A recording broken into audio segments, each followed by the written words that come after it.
everyone. Good evening, everyone. It's a beautiful Wednesday. It's a wet Wednesday evening, but that doesn't mean it's not beautiful. It's a lovely, wet, beautiful Wednesday evening here in Queen St. Nevis, and it is the 19th day of February in the year 2025. It's the 19th. You heard that, the 19th of February. It was just yesterday we were saying Happy New Year. It was just the 1st of January 2025, and now it's the 19th of February. Where have the weeks gone? I don't know. But anyway, it's another edition of the On the Mark program. I am your host for this evening, the Honorable Eric Evelyn. Our regular host, the Honorable Mark Brantley, is not here. He's still a little bit under the weather. Of course, you recall he was not here last week either. And we have a very bad flu going around, so that seemed to have taken him down for a little bit, but hopefully he will be back next week. So I am here with you this evening, and of course it's another On the Mark program. This program is aired every Wednesday night from 8 until 10 here on the Eastern Caribbean's Powerhouse Vaughan Radio, and of course we know it is the most listened to, the most popular talk show program in St. Kitts and Nevis and probably throughout the region and the world. Everybody listens, everybody tunes in on us on a Wednesday night from 8 o'clock. Everybody's by their phones, everybody's by their radio, everybody's by their television, everybody's logged on to Facebook, because everybody wants to know what's going to be happening, what will be discussed on the Mark on a Wednesday. And of course we know it is rebroadcast on a Thursday from 1 p.m. and so if you miss it on a Wednesday evening, you tune in on a Thursday from 1 o'clock to get the rebroadcast. And some people love the program so much that they tune in on a Wednesday and they listen again on a Thursday. And we love when you do that, because we don't want you to miss any of the information.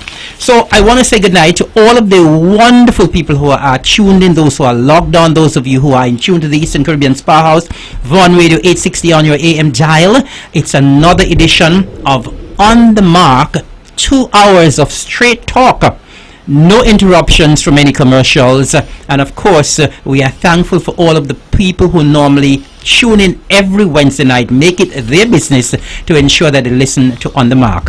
And so I want to say good night to all the lovely people in the Federation of St. Kitts and Nevis, those in the Eastern Caribbean, those in the diaspora. Of course, we know we have a lot of people in the diaspora who normally listen to On the Mark. So those of you in North America, those of you in Europe, wherever you are, in Taiwan, wherever you are, whatever part of the globe you are, and you are listening, we want to say good evening. In some parts of the world, it's probably morning already, so we say good morning, good day, good afternoon to you wherever you are. We are so happy to have you, and we are asking you to just stay with us for the next 2 hours until 10 o'clock and get all of the information as it unfolds right here on the Eastern Caribbean's Powerhouse Vaughan Radio. And as I said, it's a wet Wednesday evening. It's a little chilly as well on the outside, but we know it is nothing compared to what the folks in North America and England and those places are experiencing right about now. Persons have like inches of snow to contend with, and I'm telling all of you who are up in the cold, if you want a little solace, please come down to Queen St. Nevis. We will love to have you here. We would love to accommodate you. The weather is lovely here during the days. In the night it gets a little chilly, yes, but nothing compared to what you have to deal with. So if you are a little cold where you are, we would welcome you to come to beautiful Queen St. Nevis.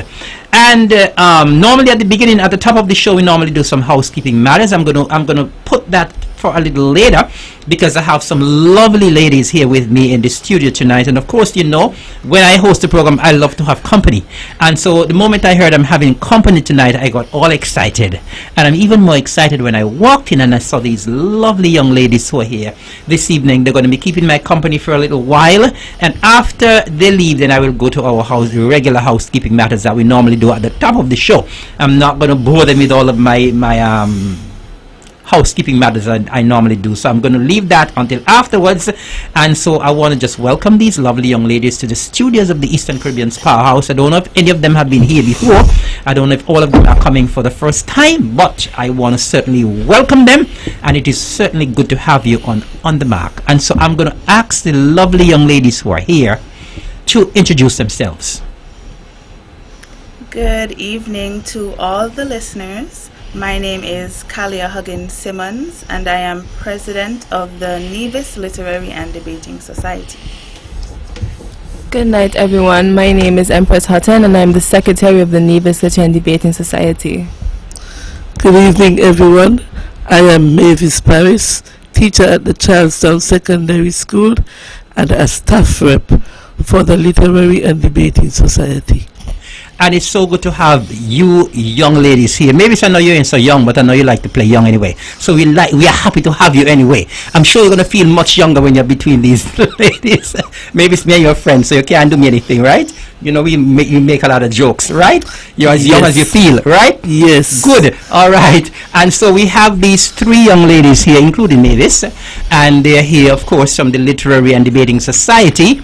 And normally around this time of the year, the Literary and Debating Society of Nevis, they're normally quite busy, and I guess they are here this evening to tell us what is going to be happening very soon. I assume it's happening very shortly. I'm sure we'll recall what happened last year around this time of the year. The debaters from Nevis put on quite a show in the Sister Isle of St. Kitts, and they came back as champions. I think they were champions 2 years in a row, am I correct? Okay, and so these debaters who are here, plus the others who will be with them this year, I believe they will be shooting for 3 in a row? Yes, definitely. Okay, good. All right, debaters, let me talk to you first. Tell me, maybe I'm sure you would want to let the public know, why are you here? Well, we're here to inform the public who may not know, and just to give a little update to those who have been following us from last year or the previous years. So Nevis normally partakes in the annual Leeward Islands debating competition, and this year it will be the 53rd edition of that competition, and it's to be taking place in St. Martin from March 5th to March 10th. Okay, and so this year we're heading to St. Martin. Last year it was in St. Kitts. The previous year it was where? Antigua. And so this year our debaters are heading to St. Martin. And so I'm assuming that you all are very busy preparing to go to St. Martin. And so maybe what we can do now is to just give us an indication as to how are the preparations going? What have you been doing to prepare for the competition this year? Well, we've been preparing both via fundraising and preparing our debates.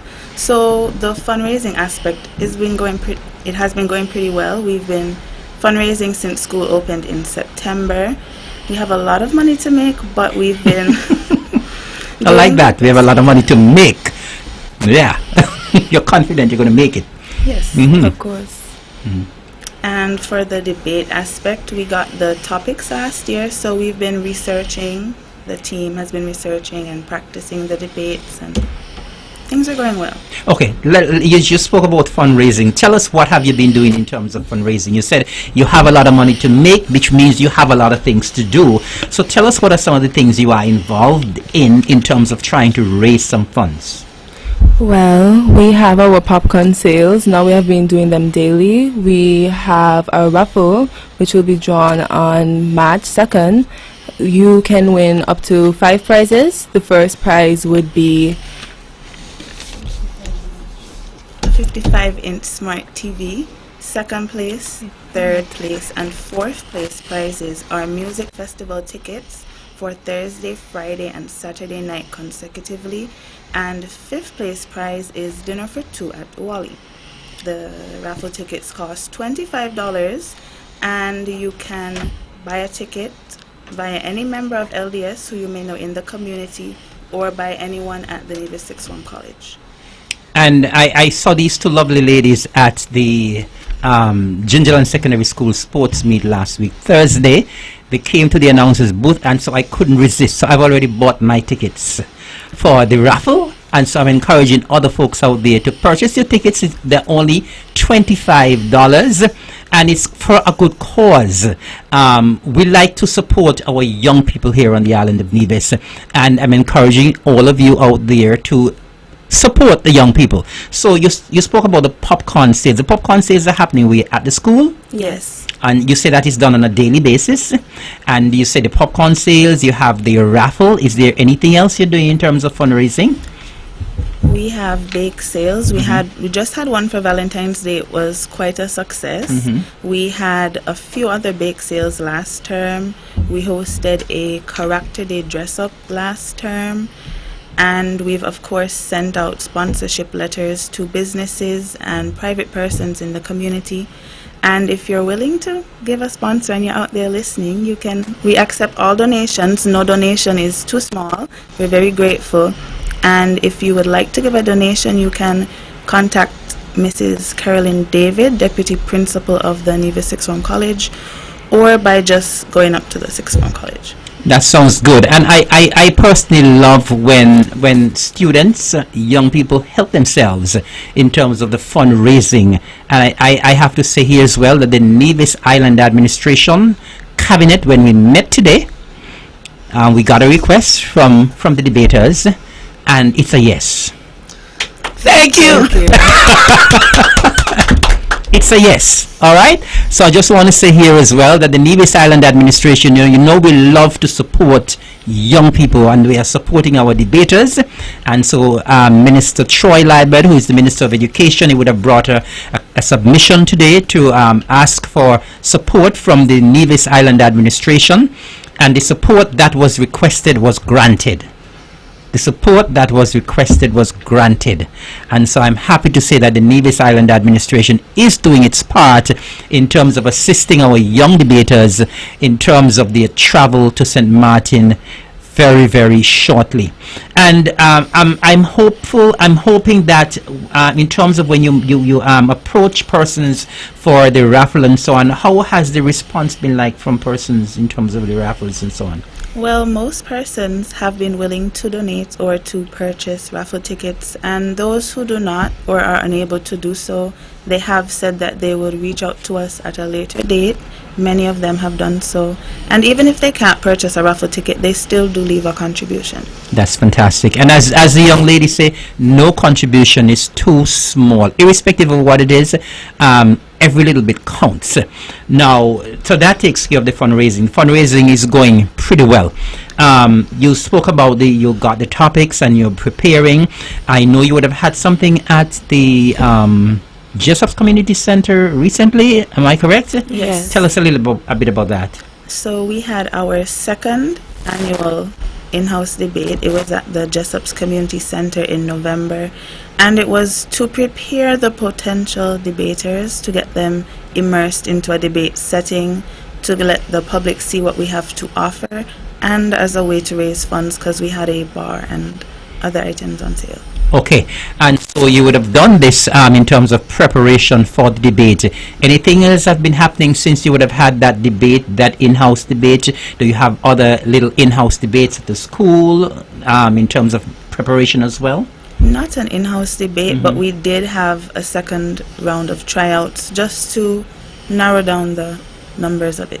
By the way, I'm a little curious. How do you go about selecting the debaters on an annual basis? Is it based on these in-house debates, or do people just say, I am interested in debating and I am here? How do you go about selecting a team to go to the debating competition on an annual basis? Well, since we've only had the in-house debate for a second time last year, it's not really used to determine who debates. It's more of a fundraiser, let the public get involved kind of event. So usually we have tryouts when the school term first begins, and then later again closer to the time of LIDC. By the way, young ladies, both of you can answer this question, each of you. How did you all get interested in debating, by the way? Well, it was actually recommended to me. If I'm being honest, at first I wasn't that interested, but when I joined the club I realized it was actually way more than I thought it was. So. What about you, Kalia? I just enjoy public speaking. I've done it for a while, and I felt like the club could be good for me. So what does being involved in the club and debating, what does it do for you all personally, in terms of your personal development? Well, I would say the fundraising especially, it has taught me to be more responsible. It has taught me that some people are, and some people are but I would say overall what he has taught me, it's taught me that you could be so much more. And I've also seen it in other people as well. People who didn't think that, they would fit into that role, but they've actually flourished in it. Okay, fantastic. Such as myself. Okay, sounds good. Okay, the topics that you said that you have the topics and you have been preparing, you have been researching. You care to tell us what the topics are? Maybe you can even give us, before you give us the topics, maybe tell us what the rundown of the debating competition would be, what would happen on each night, and so on, and when will be your first debate. Give us an idea, give the listening public, a viewing public, an idea as to what will happen at the 2020-25 Leeward Islands debating competition. Okay, so the competition commences on March 6th. Since Team Nevis would have come out victorious last year, we begin debating at the semi-final stage, which would be March 7th. So for the semi-finals, the moot or motion is parental leave should be equal for both parents. So we debate that night, and once victorious, we move on to the finals on March 8th, and the topic for that would be without adequate soft skills training, Caribbean youth cannot reach their fullest potential. Okay, and so what have you been doing in terms of preparation for these topics? The selected debaters, we would have been on Nevis Newscast last week, so you can check it out to see who the 6 debaters are. Okay. So the 6 debaters, along with those who would have been interested in fundraising or even debating but didn't necessarily make the team, we got together, we began brainstorming potential points both for our side and the proposition. So we're going to be opposing for both nights. We have the opposing side. So we would have gotten points for both sides, thrown them around with each other, seen how we could oppose certain points, what we could add to certain points, and then of course begin to write the debates. Okay, how are the proposers and the opposers selected for a debate? Because you said that you'll be opposing both nights, which means that you'll be winning in the first debate, and then you'll be in the finals, right? That is what I want to hear. Yes. You want to go down in with all the confidence in the world, and so. Were you part of selecting what do you do, whether you oppose or you propose, or was that just handed to you by the organizers, and you're going to be opposing this topic? How does it work?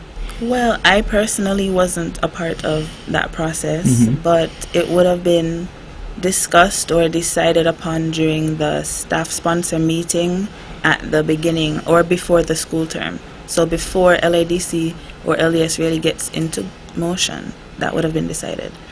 Okay, because I know I like debating as well, and when I hear certain topics, I always believe that one particular side will have a stronger argument, right?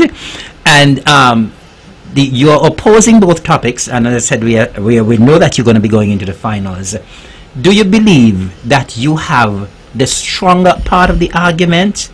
Do you think you'll have more work to do as the opposers of the topics, the 2 topics that you have to deal with when you go down to St. Martin? Because as I said, normally when I hear a topic, I always believe there are sometimes the proposition is you can get points much easier, and I think they would have a more solid argument. But then at the same time, even though the opposition may have to work harder, they can still come up with a better argument. On the flip side, there are some topics when I believe the opposition would have a much stronger argument. So how do you feel in terms of these 2 topics? Do you feel the opposition side has a naturally stronger argument or a naturally weaker argument going into the debates? I remain unbiased. I do believe that we will have the better argument.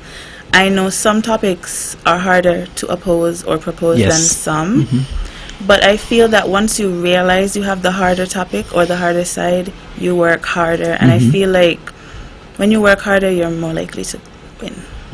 So I am confident that we will win. I really love the confidence. Maybe you're a little bit quiet. Tell me some of what you have been doing. We're going to get back to our debaters. Tell me what you, as somebody who is your staff sponsor, I assume. Yes. Yeah. Tell me what some of the things that you and the other staff sponsors are doing in terms of getting debaters prepared. Well, I want to mention one of the fundraisers that we missed out on, and it was a car wash. And it went really well. It was at Gingerland Best Buy. So we want to thank the public who came out and supported us in that endeavor. As staff rep, we are equipped to guide the children, or students, sorry, in the sense that public speaking, decorum, being good communicators, the same thing that we are going to be debating about soft skills, and to show them that soft skills is important. And also, one of the aspects of going to the Leeward Islands debating competition is that you take a contingent with you, and so socialization is a part of it. So we have to present a cultural night, and in fact, I am the one who is in charge of that this year. We are planning a fanfare, a cultural fanfare, and we are going to use the song Oli by Easy. Last year we used our anthem, Lead is Nice, and that went down really, really well. So, in dealing with these children, we meet weekly. We encourage them to be outspoken. We encourage them to listen well. We encourage them to develop their critical thinking, because that is how you destroy a strong argument. You have to be observant to see whether the sources were accurate, reliable. So then we don't want people using Facebook and accept Facebook as reliable, because Facebook is who say them say. So we get away from that for them to use professional sources. So And a lot of understanding, things we see on Facebook are lies as well, Yes. rumors. so we get them to understand what is authentic evidence. We get them to understand that things are not always as we want them to be, because going to debating is an expensive venture. Some of them are only children accustomed to their own bedrooms, and so have to get accustomed to sharing their hotel room, and maybe in some cases the hotel bed. Because if I tell you that our expenses, not the overall expense, but if you're thinking that 6 persons in one hotel room and they're still charging you $300 per night, per person, and this doesn't include the food yet. So education is becoming expensive. So we want the young people to value the effort that we are putting towards these adventures, whether it's Inter-High or LIDC. It's an opportunity for them to put on their resume. It's interpersonal skills and extracurricular activities. So it's a plug for them. And being a teacher for 30 plus years, I believe in young people. I want to see young people do well, and I want to expose the people of Nevis. So we continuously want to take part in LIDC, so that children who won't get the opportunity within their family to travel, to be with other young people of other cultures, to interact, this provide that opportunity for them. Maybe I assume that you said you have been teaching for 30 years. You don't look like you're 30 years yet. But anyway, you said you've been teaching for 30 years. How long have you been helping out with the debaters? I think my story about debating began in 1988.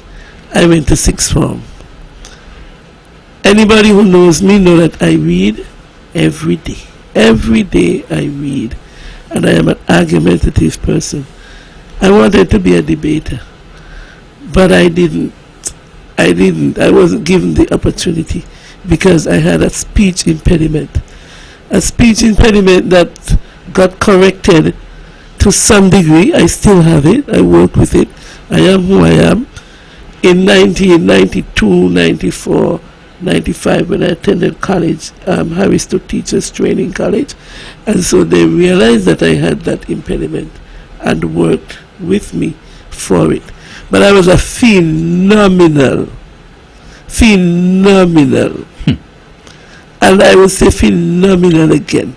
When it comes to breaking down an argument, getting the facts, reading the book, I am a powerhouse speed reader, and so that I could browse through documents really, really quick, get the gist of it. I had a very good memory, so right there in 88, 89, 90, and then I was in special education for my career, so then I left it and I went into the creative field.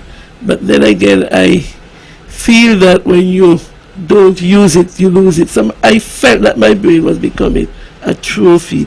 Over the years, I would have been giving points here and giving points there, when I listen what the topics are and carry something. But I became more involved in the last 2 years because I just wanted to keep my brain going, because after you reach 50, it's downhill with the memory after that. So it was a plug for myself and still a plug for me, continuously working with young people who will keep me young. And keep you looking young. Thank you very And much. so what has being involved with the debaters done for you personally, Mavis? Personally, the year for this year would have been a tough year for me, dealing with my mom's illness and then her death. But in most of the activities, I came up financially to get them started. If we had a bar, I would say, okay, I'll buy 2 cases of drink or whatever. So I was involved in that way. I have been sending information, towards the persons who are doing the writing and researching, doing a little bit on my own and having discussions with the teacher to see how we can, approach the various arguments.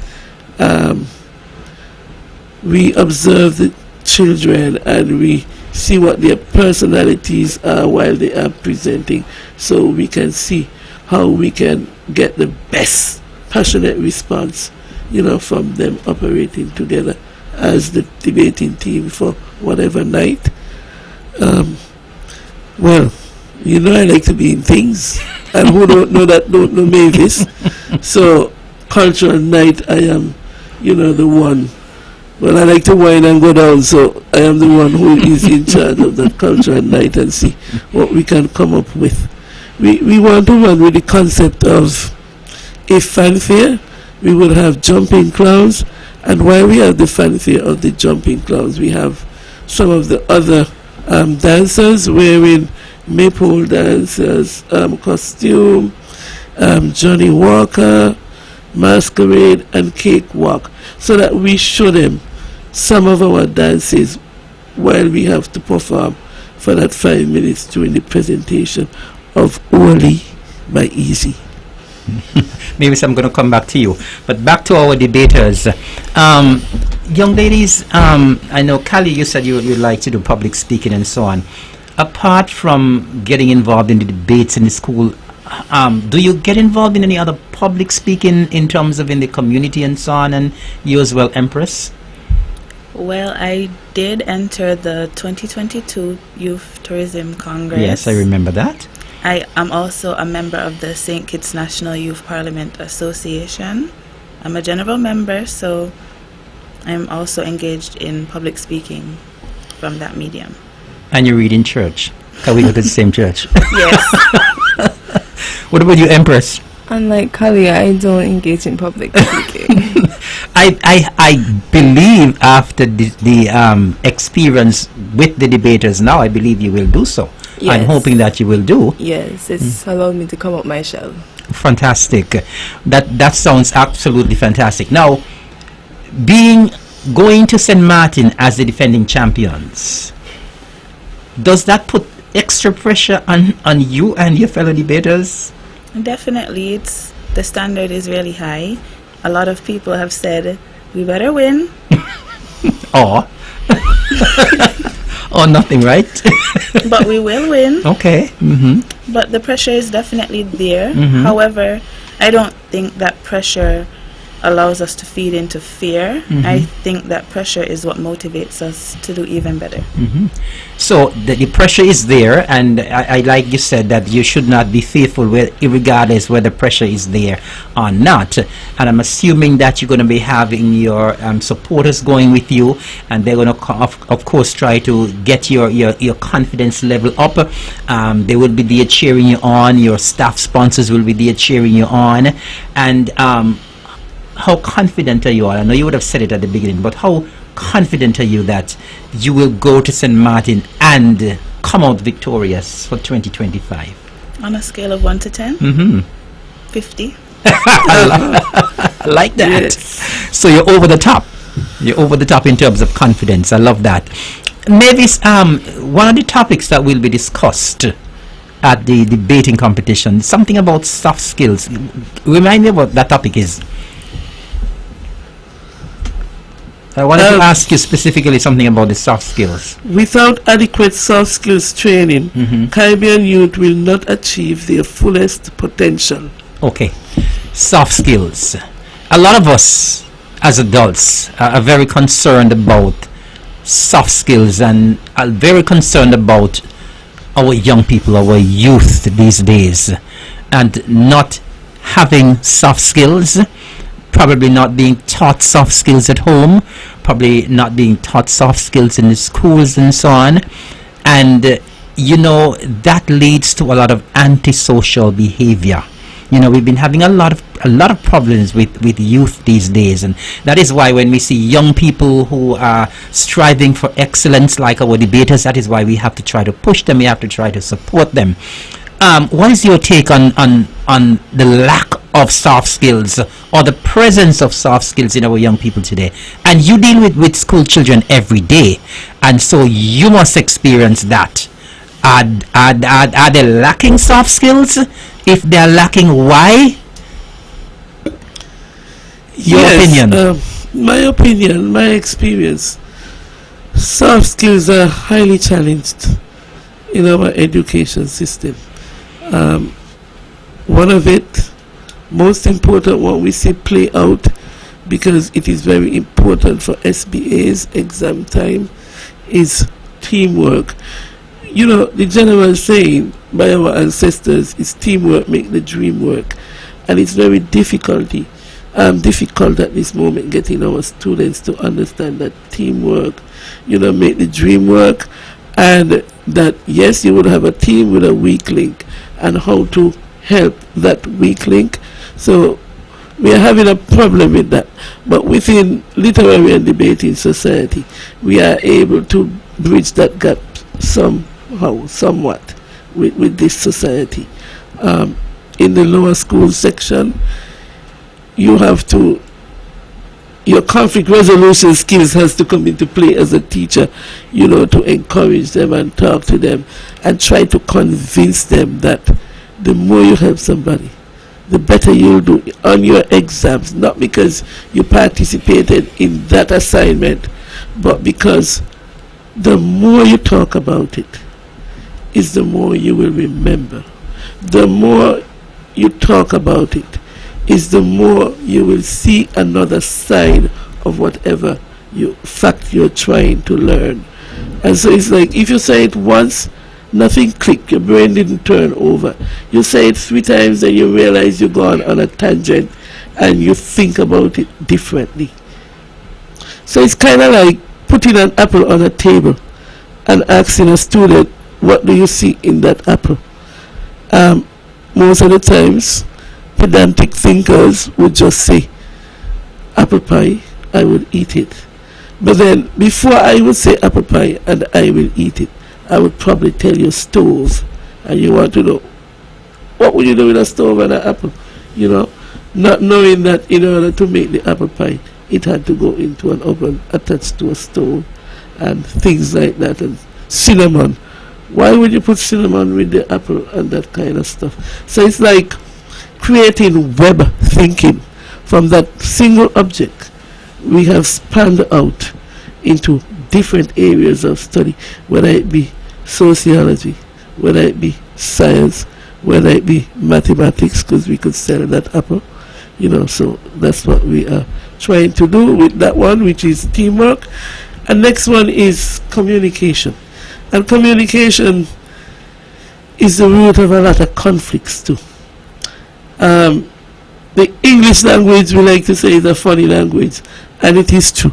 You can have the same set of words meaning two different things. So you say, don't walk, dog and compound. If you say don't walk with a comma, dog and compound, that statement is saying, you don't walk here because I have dogs here. But if I say, don't walk dogs and compound, without any comma in it, I am saying, don't bring your dog here to walk about. Mm-hmm.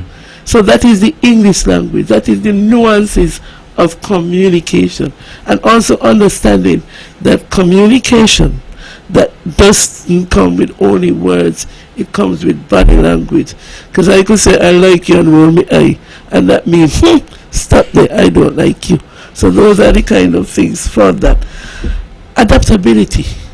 It's the same thing about traveling as an only child, accustomed to your own bathroom, your own bedroom, and so on. I mean, things have gotten well in Nevis. Whether you're out there, you want to believe it. We have children here with their own bedroom and own bathroom. It's in the latrine still. So we are going on a trip, and it's expensive, and we have to bunk up, with co-students and co-teachers. And so, how are we going to adapt? How are we going to put our clothes? How are we going to occupy our space and respect the space of the others? That's adaptability to your environment. Critical thinking. That was the scenario given with the apple. How can you web out your thinking?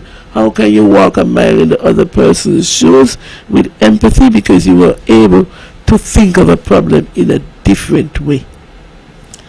Time management. Time management is very crucial. Money means that you have to do things on a schedule.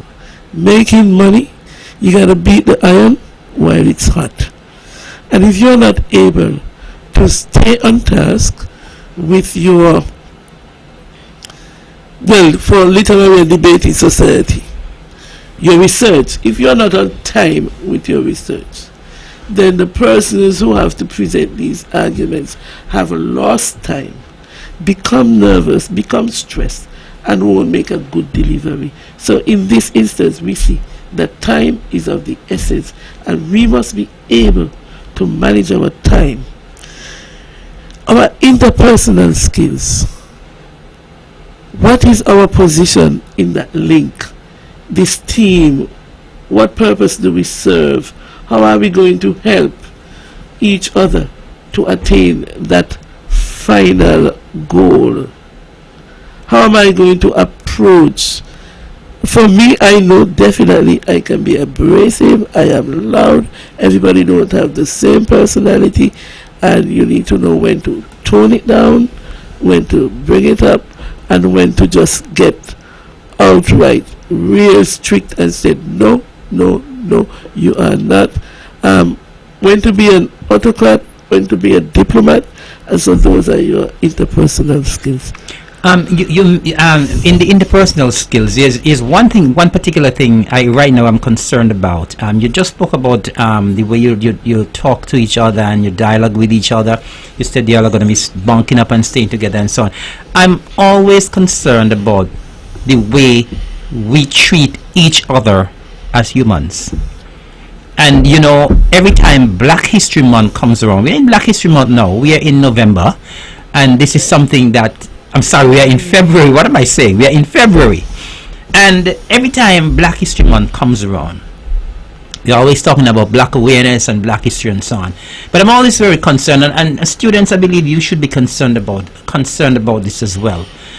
We don't treat each other very well sometimes. In a small society like Nevis, and I know there's a lot of bullying that still goes on in school, both at the primary and the secondary level. And I am wondering, are we losing it with our students in terms of the way they treat each other? Are they learning this from our adults who are bullies themselves, who go on Facebook every day? There's some people who get up every day just to make mischief.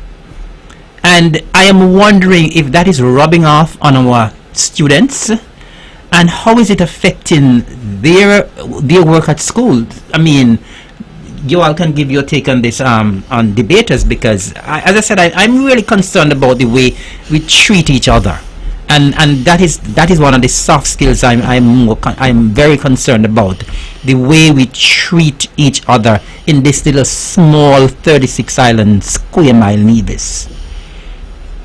Any one of you want to react to that? I would like to agree with what you said. The bullying has gotten, as we would say, to a point where it's overbearing to hear about.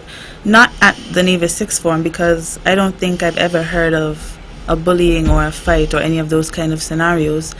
But especially at lower school, or what we would call CSS, and the primary schools, you do hear about it often, and I'm not entirely sure what could be the cause of that. I don't want to say it's the parents or it's lack of attention, but I definitely do think there needs to be more attention paid to children in the homes, and there needs to be a sense of community.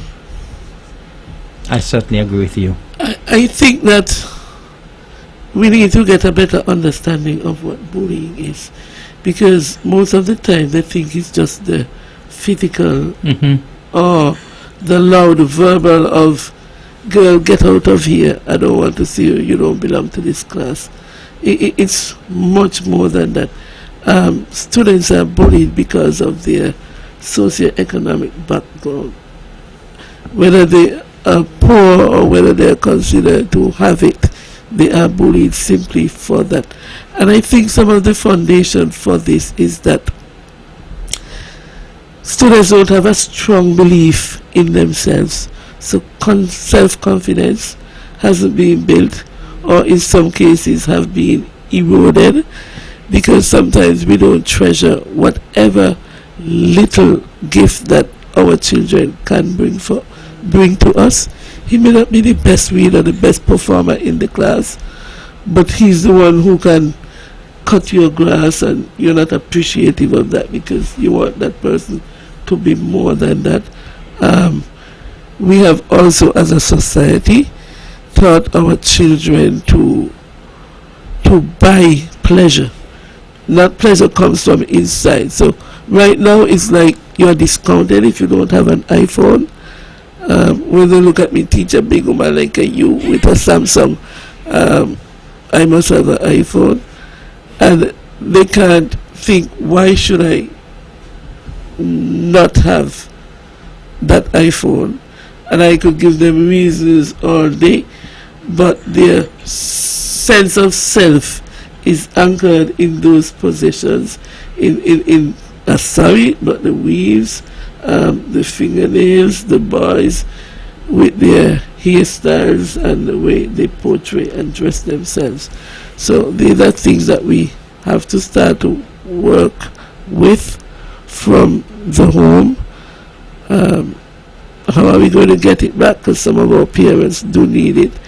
I, as a parent, needed it, did not know that I needed it, failed my daughter in many ways because I am loud and boisterous, and my daughter is in fact an introvert. I recognize that she was bright, as we would commonly say, so I expected a whole lot out of her without thinking about her social, emotional well-being. So there's a price to pay for that. So I have been guilty. Don't think I am here saying that I haven't failed. I have failed professionally this week. I have something that I need to face. So I am with you. It's a hard job being parents and raising children, but we have to tell our children, little or much, God is in it. And remember, manners take you around the world. Well, I hope this topic with the soft skills really open the eyes of our young people in particular, and I hope that they would get the requisite soft skills that would take them places. Young ladies, how difficult it is to get persons to join the debating club or the debating society? I don't think it's that difficult, at least in current time. We have 60 plus members. That's good. I think people are really enthusiastic about joining the club. But I've heard in previous years the club might have 10 or 2 debaters where you have to reuse debaters. So I would say that there is an increase in the interest of debating or just being a part of that community. You know, someone made a comment sometime back. I can't remember what forum the comment was made at. It may have been on a radio program, but someone said that, you know, we have some excellent debaters in Nevis, but after the debaters leave school, we hear nothing of the debaters. They're not involved in anything. They're not involved in any public speaking and that sort of thing. So they're excellent at the debating in school, but after they leave, we don't hear them giving an opinion publicly on anything and that sort of thing. What is your take on that? I can see why the person would say that. I've heard that some persons are debaters, and it makes me wonder because I see them around and I would have never thought that they're debaters. I never hear them having, as you would have said, any public input, but I think that can change. I know myself, for one, would want to stay in that field of public speaking and perhaps politics. Sounds good. I think if we are to be serious and honest, there is a whiplash for being outspoken here in Nevis. And so when you debate and you talk about certain things, you are vilified.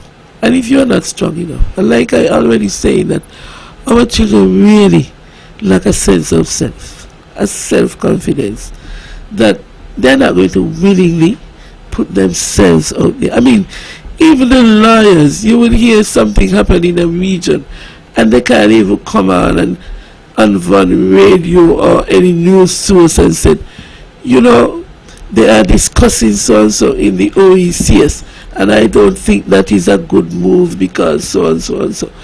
I would tell the truth. I like the old man them company. You know why? Because you go to places like Zumba and them, and every time, whether it's a beer in their hand or a glass of rum in front of them, they are arguing an issue. They are debating an issue. And passionate about it. Passionate about it. Passionate. It can begin with cricket, and at this present moment, it ended with Trump saying that he didn't tell any lies. He told everybody up front what he was going to do. Right now, they're talking about Trudeau and how Trudeau is joining with the European Union because that backlash from the steel and Tesla and Elon Musk, it's a big thing, and I am well immersed in it because I love debate. Anything to talk and to disagree about, for you to change my mind, I am a part of it, and I've always been a part of that. Okay. Now, young ladies, you are going down to St. Martin. Of course, we know that we have a lot of divisions in St. Martin. And I'm sure a lot of divisions in St. Martin listen to On the Mark.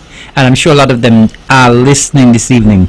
Do you care to tell us where in St. Martin the competition will be held, just in case we have divisions down there who want to come and support you? Because divisions support divisions wherever they go. And I'm sure divisions in St. Martin would want to come. If the area that is being held will accommodate them coming, where exactly in St. Martin will the competition be hosted, in case divisions in St. Martin would want to come and support you? Well, we're not sure as You're not sure yet. However, we will be back at Von Radio this Saturday for Youth on the Go. Great. So hopefully by then we'll have that information to share with the public. And you said, remind us what are the dates for the debating competition this year? The competition starts on March 6th, 7th, and would end on March 8th. March 8th. So it's the 6th to the 8th. Yes. Right. You care to remind us of the topics that you'll be debating for those who may have tuned in a little late. We are here with our debaters who will be traveling to St. Martin very shortly for the Leeward Islands debating competition that's taking place in St. Martin from March the 6th to the 8th. We have two lovely students here. We have Kalia Huggins Simmons and Empress Hutton, and we have Mavis as well, who is one of the staff sponsors. We're happy to have you all. Remind us of the debate, the topics that you'll be involved in. So we will be debating twice. That would be semifinals and on the finals. The topic for the semifinals is parental leave should be equal for both mothers and fathers. And for the final night would be without adequate soft skills training, Caribbean youth cannot reach their fullest potential. Team Nevis would be opposing both debates. Okay, what islands are taking part this year? Because I know sometimes when some islands drop out and for whatever reason, what islands are taking part in the competition this year? We have Team Nevis, Team St. Kitts, Team Antigua, Team Anguilla, and Team St. Martin, the hosts. Okay, so this might be a little bit of a difficult question, but which of the other teams you think you have to watch very closely? Because I guess you all have been debating for a couple of years. You know what the teams are capable of. Generally, the islands are capable of. You care to say which of the teams you have a keen eye on? I don't. I don't think we have a keen eye on any of them. Although I'm not undermining the efforts of the other teams. Right. I'm still confident in my team. Fantastic. Wonderful. Okay, well, we are here with our debaters who will be traveling to St. Martin and as well as one of the staff sponsors. And so we will be going into the wrap-up phase now. I don't know if there's anything else that I may have left out that you would want to cover. We have our two debaters and we have Mavis. So is there anything else we would want to cover before we wrap up? Yes. Be sure to attend the Bank of Nevis Inter-High, and when you go, please stop at our bar and support us. But you don't get to tell us when is the Inter-High. And what? March 1st and March 2nd. Okay. You can also support us at the Jinxing Classic this Sunday. Yes, that's we this should Sunday. have a bar there as well. And We also will be selling at popcorn at a roller skate event this Saturday Yes. from 5:30 to 7:30 p.m. And remind us of the raffle as well. What's the cost of the raffle? What are the prizes that can be won? $25. You can win a 55-inch smart TV. Music festival tickets for either Thursday, Friday, or Saturday night, and dinner for two at Owali. Great. Well, Simon says you have to be in it to win it, and we say you have to buy it to get it. So buy your raffle ticket. Only Mavis can say it like that.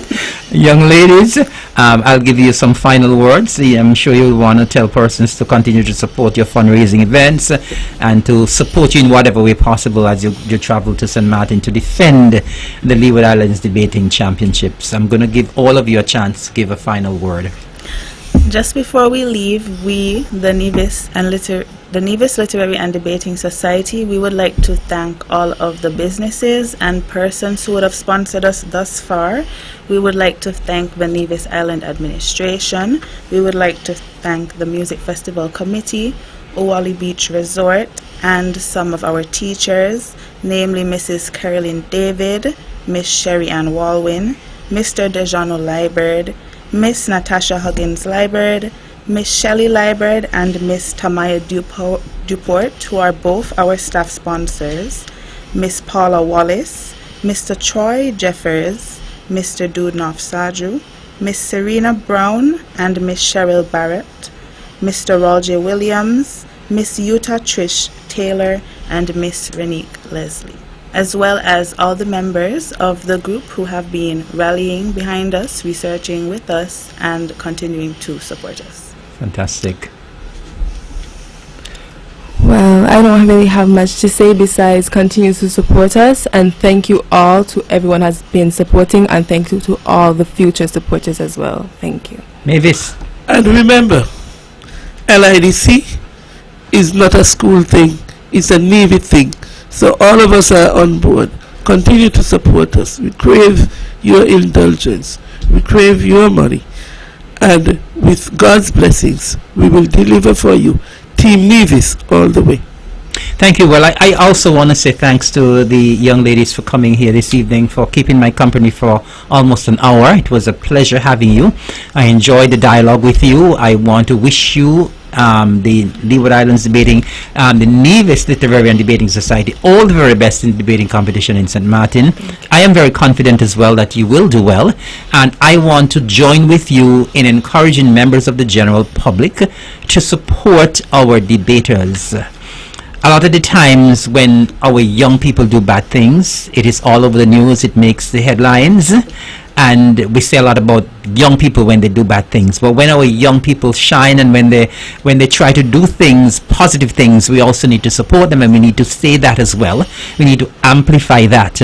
And so I want to congratulate the debaters for winning the competition 2 years in a row. We are confident that they will make it 3 in a row this year, and so I want to encourage all of you, as one of the young debaters would have said, nothing is too small. Whatever you can contribute, you contribute. If you want, whether you want to purchase raffle tickets, whether you want to buy popcorn, whatever you want to do. If you just want to make a small contribution, whether you may want to make a medium or large contribution, you do that. But you do that to ensure that our debaters have the funds, the required funds that they need to go to St. Martin and to be successful in the Leeward Islands debating competition for 2025. So, once again, on behalf of the Nevis Island administration, we are delighted to make this contribution. As I said in our cabinet meeting today, we made a decision that we will support the Nevis Literary and Debating Society in their quest for the championship again for 2025. So once again, young ladies, all the very best to you, and we look forward to welcoming you back with the trophy on the 9th of March. 10. The 10th of March. All right, so thank you very much, ladies, for stopping by. It was my pleasure having you. And I say, gas up your car and do that victory drive with us. All the best. Thank you so very much. Thank you for having us. Thank you, my pleasure. And so, once again, ladies and gentlemen, boys and girls, you're in tune to the Eastern Caribbean's Powerhouse Vaughan Radio, 860 on your AM dial, and of course, we're live on Facebook as well. And we are on the mark tonight. It's the 19th day of February 2025, and we were just speaking to 3 young ladies who stopped by the Eastern Caribbean's Powerhouse to promote what they're doing in terms of taking part in the Leeward Islands debating competition taking place in St. Martin from March 6th to the 8th. We would have had Claire Huggins Simmons and Empress Hutton, as well as Tisha Mavis, who was here accompanying them, and we want to say thanks again to them for being here, and we wish them every success for this year's Leeward Islands debating competition. So for my listening audience, we always recommend that I be a part of the show. Well, it may not be how you wanted it, but I am saying I was here and I am here. Mavis, you're the best. Thank you very much, and you have a wonderful night. Thank you. All right. And so we will now continue. It's just about a minute to 9 o'clock, and of course we go until 10 o'clock. And I did indicate earlier that we will go back now to our regular programming for On the Mark. We normally do some housekeeping matters at the top of the show, and so I'm going to get to those just about now, but it was certainly my pleasure hosting our debaters and staff sponsor for this evening. And so once again, we want to welcome you to the On The Mark program. And of course, normally at the top of the show, we normally send out some birthday greetings. But before I do so, this is the first time that I'm hosting the show for 2025. And so I want to say, just want to take this opportunity as being here on the show for the first time for 2025. I want to take this opportunity to wish all of our listeners and viewers the very, very best for a very happy, healthy, and productive and prosperous 2025. Most of all, I want it to be healthy, because once you have good health, everything else comes after that. The happiness and the productivity and the progress and everything comes after health. If you don't have health, You can't get anything else. And so I trust and hope this will be a very happy and most of all healthy 2025 to all. Now, of course, at the top of this show as well, we normally send out some birthday greetings. And to those of you who may be celebrating today, whether it's an anniversary, a birthday, whatever it is, we want to greet you. Trust that you've had a wonderful day so far. You still have a couple more hours left in the celebration. And nowadays, people celebrate for more than one day. So if you're celebrating for more than one day, it makes it even better. I just want to say quickly some birthday greetings going out to... Well, before I go to the birthday greetings for today, I want to say belated birthday greetings to Mrs. Eilis Walters up there in Victoria Road. Mrs. Walters, you would have celebrated your birthday yesterday, and I hope you had a wonderful day. I believe you did, and so belated birthday greetings to you. I want to say birthday greetings to my very good friend, Mrs. Lillian Brown up there at the top of Rollins Village. Mrs. Brown, I understand today is your birthday. I hope you're not sleeping yet, and I hope you're listening. I hope you've had a fantastic day. And this is a lady that doesn't ever seem to grow old. Every time I see her, she looks younger and younger. I don't know what she's doing. But Mrs. Brown up there in Rollins, I hope you've had a wonderful, wonderful birthday today and enjoy what's left of your special day. I want to go down into St. Martin. Of course, we just heard that the debaters will be going to St. Martin very shortly. And my good friend Jean Hamilton down there in St. Martin, you're celebrating your birthday today as well, Jean. I hope you've had a fabulous day, and I hope you're going to live to see many, many more. So, sweet, smiling Jean, happy birthday to you. I want to say some advanced birthday greetings going out to my dear friend over in Newcastle Village. She'll be celebrating her birthday on Sunday. On Sunday, I think it's the 23rd of February, Mrs. Pearl Nisbet, my very, very dear friend for many, many years. I hope you will have a wonderful birthday this coming Sunday. Pearl, I know that you have not been at the best recently because you lost your sister Bina, and I know you're still mourning, but I want to wish you a very happy birthday when it comes this coming Sunday. And anyone else who is celebrating, whether you celebrated yesterday, whether you celebrated earlier this week, whether you're celebrating tomorrow or on Friday or on Saturday or Sunday, whenever you're celebrating, I want to wish you a wonderful, wonderful day. If you're celebrating an anniversary as well, I want to wish you all the very, very best. So those of you who are celebrating birthday and anniversaries, we salute you from here on Von Radio, here on The Mark, trusting that you'll have a wonderful day. And these days, we ought to celebrate when we have life. Life is meant to be celebrated. So when you have a birthday, do not be afraid to celebrate, and to celebrate in style. Whatever you want to do, whatever your mind tells you to do, when your birthday comes around, celebrate. I know some people have low-key birthdays and some go all out. So whatever your preference is, do what you want to do, and do it in style. If you want to celebrate in style, celebrate in style. If you want to go out and eat, if you want to go out and dance, if you want to go out and party, do whatever you want to do. Do what makes you happy, because life is short, very, very short. So do what makes you happy. Celebrate in style if you want to do so. So happy birthday once again to all the celebrants. And of course, we also want to greet those persons who are not feeling so well today or this evening. If you're in the hospital, if you're in the homes, the Flamboyant Home, the St. George and St. John Home, you might be home by you and not feeling so well. So if you're feeling a little bit under the weather, we greet you as well from the On The Mark show, and we trust that you're going to be feeling a lot better. And of course, we normally also greet those persons who are taking such excellent care of those in the hospital, those in the home. So we greet our nurses, our doctors, our caregivers, those of you who are taking care of persons. We greet you. We ask that you continue to have patience, continue to take excellent care of those you are taking care of, and remember, one of these days somebody might have to take care of you. And so it's always a pleasure, it's a blessing for you to be able to take care of persons. So we say good evening to all of you. Now, of course, as well, on this show, we know that we are a very small society, a very close-knit society as well. And so I don't know what has been happening these days, but we've been having a lot of people in the bereaved column. A lot of persons we've been having in the bereaved column.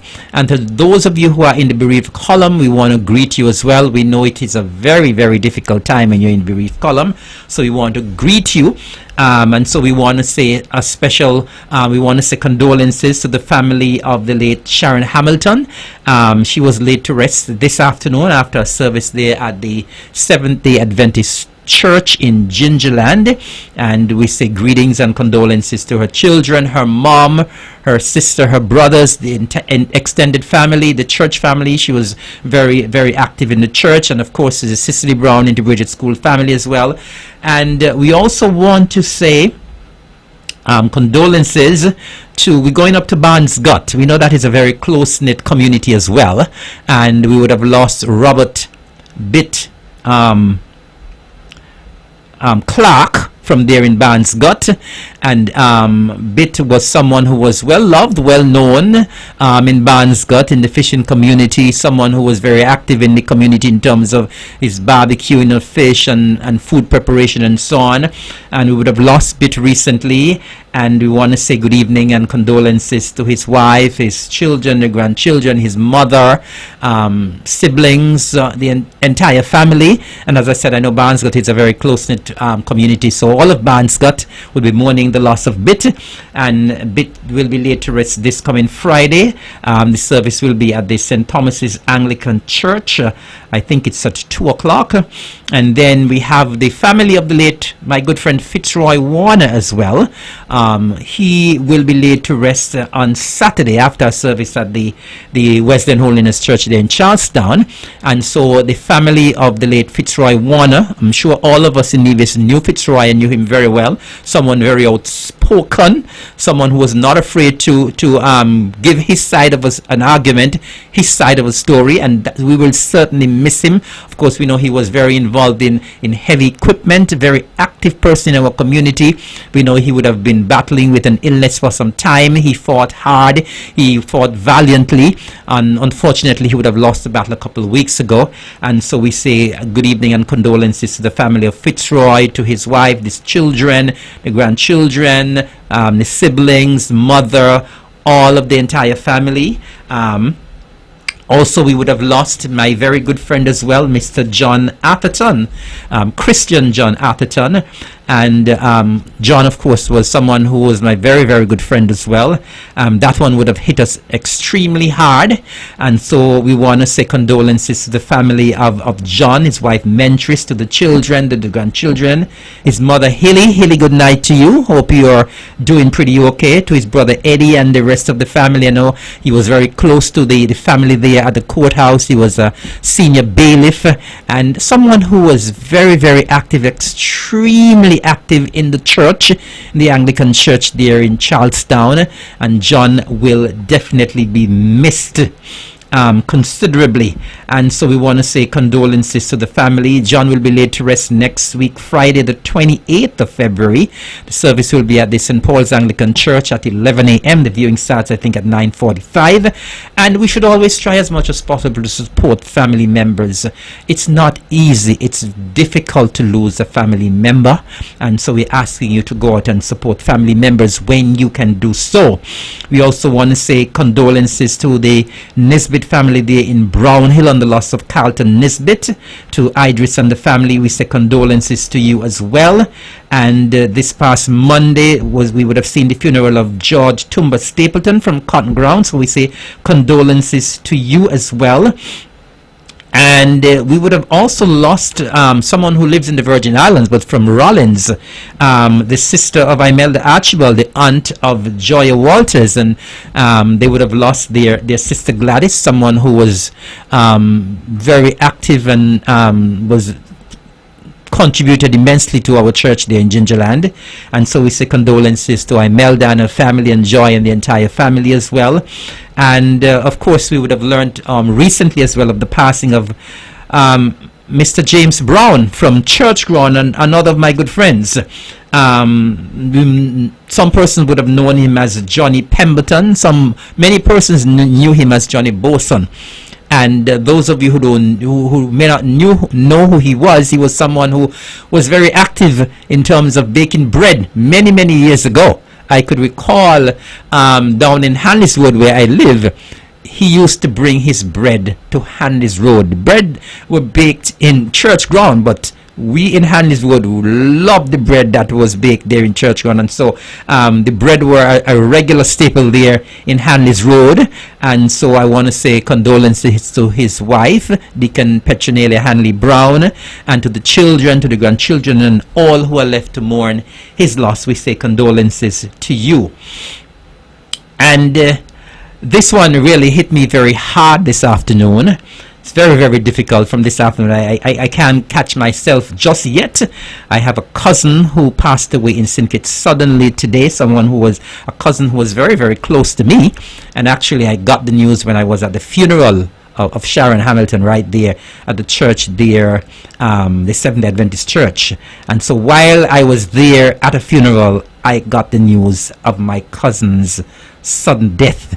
My cousin in St. Kitts, Mr. Winston Tyrrell, we call him, his pet name was Dopey, but he would have made a solid contribution, especially to SL Hosfords. He was in senior management for some time. Winston was a very jovial person, one who loved and adored family. And I think that is why we were so close, because we had the same kind of mindset. We love and adore family, and anything for family he would always go out of his way to do.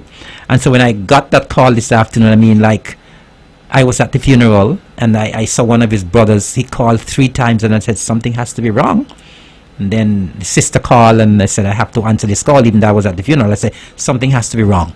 And when I got the call, it said he had just passed at home.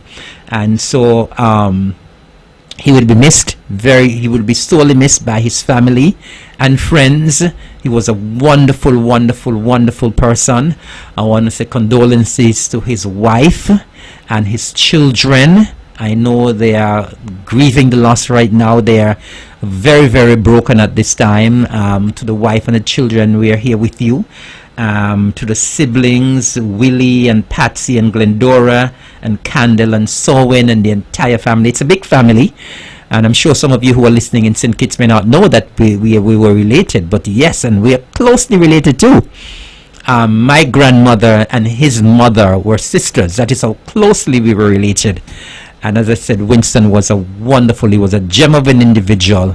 And so it has really left us in shock this afternoon when he passed suddenly there at home. And so I just want to reach out to the close family members in St. Kitts, just let you know that I'm here with you. And it's really a very sad loss for all of us. And so to the entire family there in St. Kitts, the family here, members here in Nevis as well, we are all mourning the loss of a wonderful person who would have done so much, who would have made such a wonderful contribution to the island of St. Kitts. And we will certainly miss you. And so that takes care of what we normally do at the top of the hour in terms of our birthdays, our birthday celebrations, in terms of reaching out to persons who are in the bereaved column. And I don't know what is happening nowadays in St. Kitts and Nevis. It's like a death angel is passing through. And that is why when I spoke about our soft skills here in Nevis and in St. Kitts as well, I still can't believe that, we are grieving the loss of people like on a daily basis, every day practically. And I still can't comprehend why some people are still so evil to each other, why some people are so wicked to each other. I still can't comprehend it. I don't think that's what God made us for. He made us, he put us here on earth to be of help and to have compassion on each other. And I'm at a loss sometimes to see how people could be so brutal to each other. And I am hoping that in the near future we could see some change in our adults, in our young people, in terms of the way we relate to each other, the way we treat each other, because we're here just for a short time. We're here on earth just for a short time. And that is why I said earlier, when you have a birthday and you want to celebrate in style, do not be afraid. Do not be afraid to celebrate in style, because we know not when the hour comes. We have no idea when the hour will come for us. And so whatever little time we have here on earth, we ought to enjoy it with each other, and we ought to be nice to each other. So I am making that pitch here this evening. I have quite a bit of other information to relay, but it's now quarter past the hour of 9 o'clock, and so the lines will be open. I'm going to open the lines, so anybody who wants to lay anything on the table, anything that you want to respond to, we were talking to our debaters a while ago, anything that you want. Of course, we know that this is a talk show, and persons would want to call in, and if they want to raise anything you want to raise, I have some information to raise as well, but anything that you want to raise, you can call in. Our lines are open, 869-469-1616 or 1700. As I said, I have some stuff to share, but you can interrupt me at any time. Anything you want to call in about, anything you want to put on the table, feel free to do so. I know some people have a habit of calling at the last minute and calling when the show is almost over. So if there's something weighing on your mind that you would want to call in and share with us, share with the listening public, you can feel free to do so. This is a show that we take all shades of opinion. All we ask you to do is to be respectful at all times. And of course, we know that this show has a standard, and we never want to lose the standard. We never want to drop the standard of the On The Mark program. And so whatever you do, anytime you call in, of course, you can have a conversation with the host. You can ask questions. You can put anything on the table. But all we ask you to do is to be respectful to the program, respectful to the host, respectful to yourself as well when you call. And so, as I said, our lines are open, 869-469-1616, 1700. And so until we get our first call, I have quite a bit of information that I want to impart to the public here this evening. And so I am going to start in the area of agriculture, and quite some information to relay with regards to agriculture. And first of all, I just want to remind members of the general public that the Agri Expo for 2025 will be taking place on the 27th, Thursday the 27th, and Friday the 28th of March at the ETW Park in the heart of Charlestown. And so that will be taking place on Thursday. Of course, it's normally the last Thursday and Friday of March, and we will be having the Agri Expo at the ETW Park on Thursday the 27th and Friday the 28th of March. Do we have a call online? We have a call online. Good evening, caller. You're live on The Mark. Good evening. You're live on The Mark. Good night, Mr. Evelyn. How you doing? I'm doing good. Great. I am listening, and I hear you speak about if we have anything laid on our heart that we want to share. Of course. I don't know if you would have encountered me, but I am a gentleman that moves around Charlestown on a wheelchair. Yes. Motorized wheelchair. Yes, I've seen you in Charlestown, yes. And so that is my means of transportation. Yes. And since I lost my leg, I have been, like I said, moving around, doing my daily chores on my wheelchair. And the question I want to ask you tonight, sir, yes. I don't know if you can shed any light on it, but I'm living in the Lower Farms area. Mm-hmm. And there's a stretch of road because I have already depleted one wheelchair. You have already what? Yeah, go ahead, caller. Caller, are you still there? Hello? It seems as though we have lost. Caller, maybe you can call back. I think we lost you. So you can feel free to call back, please. We lost you there, caller. So I don't know what happened with the lines, but please. No. Oh, you're still there. I am still on the line, Mr. Evelyn. Okay, go right ahead. Sorry, go ahead. I was saying Yes. that I traverse, my means of transportation is a wheelchair. Yes, sir. And I'm living in the Lower Farms area. Yes. And Mr. Evelyn, there's a stretch of road that I have to traverse daily that leads from off of the main road in that village. I don't know if you know where Rainbow is living. No, I'm not sure. Down that stretch of road, Mr. Evelyn, it is hotel room. Every day I have to be pothole dodging. I want to know if you can shed any light on if there is any intention of repairing that. I mean, you have other people with vehicles that travel the world as well, but it takes a toll on my wheelchair. Okay. And so I would be much appreciative if, you know, it can be addressed and help us in the area there to travel a little more comfort.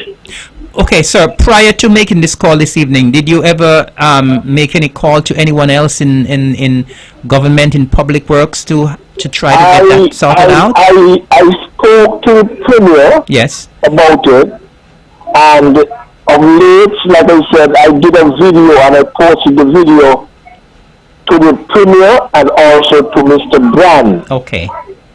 And there was no response from either or. Okay. All right. Well, I am gonna transmit the message to Minister Brand. Of course, he's the one who deals with roads. He's the one who's responsible for public works, and so I've taken a note of it, sir.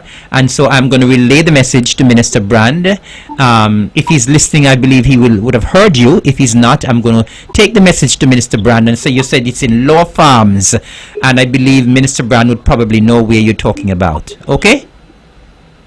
Okay, sir. Thank you, Mr. Absolutely, my pleasure. Thank you for the call as well. Okay. All right. And we will continue. Once again, our lines are open. If any, you can call in and stop me at any time, interrupt me at any time as I share my information. So as I said, for agriculture, we have another caller online. Good evening, caller. You're live and on the mark. Good evening, Honorable. Good evening. How are you? I am pretty okay, and how are you? Not so bad. I'd like to ask you this question. Yes, sir. Do you all have a price control neither? We have do we have a price control unit? I think we do. Yes. Okay. Yeah, because I asked you this question because I was shocked today when I went to the supermarket today. This in the BVI anyhow. So you mean when you went to the store in the BVI today? Right. Okay. Last week I went to get a thing of eggs, and it was $5 and change. Today I went to the same supermarket, and that's why I asked if y'all have price control, because when I went today, the egg is for $8 and change. But caller, let me just interrupt you for a bit there, because really and truly sometimes there is no control in terms of what the supermarkets can do, because remember, most of your eggs, I believe, in the British Virgin Islands are imported eggs, right? Am I correct? Yeah. Yes, most of them are imported eggs, and you may not be aware, but I know probably maybe most of your eggs are being imported from the US. I'm not sure, but there are some issues in the US right now with regards to diseases and so on for chickens, and so it is causing a problem. Eggs are getting scarce as well, and so that has driven the prices up. So I don't think it has to do anything with any price control in terms of what you're experiencing there in the BVI, but I'm sure you realize that generally, recently, eggs in particular have been going up and up. The good thing here about it in Nevis is that most of our eggs that we produce in Nevis are produced locally. We are self-sufficient in eggs for 11 months of the year. You heard me? We are self-sufficient in eggs for 11 months of the year. And generally, we only import eggs in December. And so we probably won't be having that problem in terms of eggs unless they are imported. And so, of course, we know that once you're importing the eggs in the BVI, it would depend on what the importers have to import the eggs at. And so the importers are importing the eggs, and if the prices are up from the importing country, the country where the eggs are imported from, the supermarkets will automatically have to put on a markup because they will have to get their money back and to get a little profit as well. So I don't think it has anything to do with price control in terms of the price of eggs in the BVI. It has to do what is happening in the outside world where the eggs are being produced. So my question is to you, because they have some flu and blue or what they have out there, that should carry up the eggs then? Well, as I said, you see, the thing is that when the eggs, when any product that is scarce, generally the prices will go up because the demand will increase as well, right? And so because you're having issues, you have the diseases and so on in the US, and I understand that this, you're not getting as much production from the chickens. When you have disease problems, you have to spend more money in terms of disease control and so on, and so the cost of production would probably go up, and the cost of production would go up, the supply will be lower, the demand will be higher, and all of these go towards the higher prices for the eggs. I mean, before I leave, no, Brother Evelyn. Yes.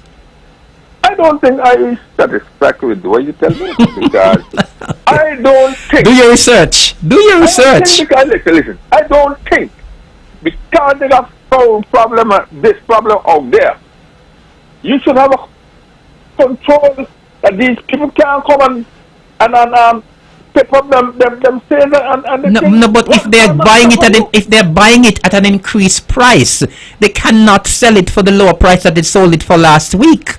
And so if they're importing it, caller, and they're importing it at a higher price, they must put on a markup. So they cannot sell it at the price that you bought it for the previous week. It doesn't work that way. They will be giving away their product. And they're running a business. No, Brother Evelyn. You see the problem is? The problem is to show government they have to raise people money. You see, the thing is, it goes back to what we always say, right? You blame the government for everything, right? We can't blame the government for everything because the government has absolutely no control of what happens in the outside world where the products are coming from. The government has absolutely no control of shipping prices. And so when you buy a product from overseas, you have to take into consideration what the product is bought for. You have to take into consideration the shipping. And the government has absolutely no control over that. So the government cannot go in and tell a supermarket, if the supermarket buys a product for $10, the government cannot go in and tell the supermarket you have to sell it for less than $10. But Evelyn, let me tell you something. I ain't satisfied because you can also tell me people could come in the country, jack up the price, and your money ain't going away. I think sometimes you can budget, because sometimes there are things that sometimes we purchase that we don't necessarily need. So sometimes we don't necessarily want. And so if we realize that prices of products are going up, we can budget. We can plan in terms of what we purchase. We can sit down and decide, well, listen, I am going to need 2 of this item instead of 4. I'm going to need 3 of this item instead of 6. And we can get around the increase in prices. Brother Evelyn, you make me take off my shirt now. I see I'm not going to be able to convince you, sir. But that is what is happening. The supermarkets don't have any control. They don't have any control over what the prices are because they are coming from overseas and they have to pay for shipping. So you don't want the supermarkets to close down, because if they undersell and they don't make a profit, they're going to make a loss. And if you're making a loss, you might as well close the supermarket. You put yourself in their position, caller. If you have a business, suppose you were the owner of that supermarket, would you sell a product for less than what you bought it for? If I sell it less than what I got, Would you, if you own the supermarket? like if the government said I can raise the price, I can't do it. So couple 4.5. So you prefer to close your supermarket down then? Ain't no close down. I don't think. So or you prefer to make a loss then?